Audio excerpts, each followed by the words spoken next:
Hi friends, welcome to my channel Karthik Telugu news. Friends, ఇవాళ డ్వాక్రా మహిళల గురించి మరొక ఇంపార్టెంట్ అప్డేట్ న్యూస్ అయితే రావడం జరిగింది. దీని గురించి మరిన్ని విషయాలు ఈ వీడియోలో తెలుసుకుందాం. డ్వాక్రా సంఘాల లావాదేవీల నిర్వహణలో పారదర్శకతకు, మహిళల్లో ఆర్థిక అక్షరాస్యతను పెంపొందించాలని గ్రామీణ పేదరిక నిర్మూలన సొసైటీ శాఖ మంత్రి పేర్కొన్నారు.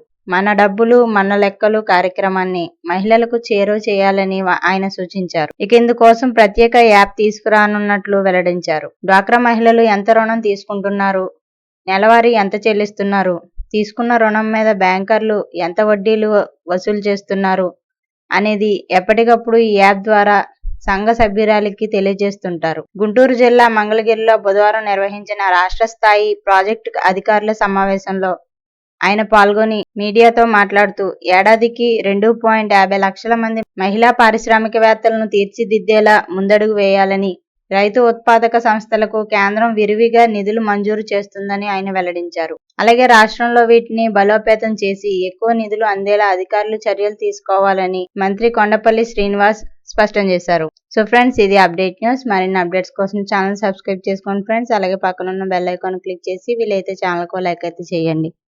Thank you friends. Thanks for watching this video.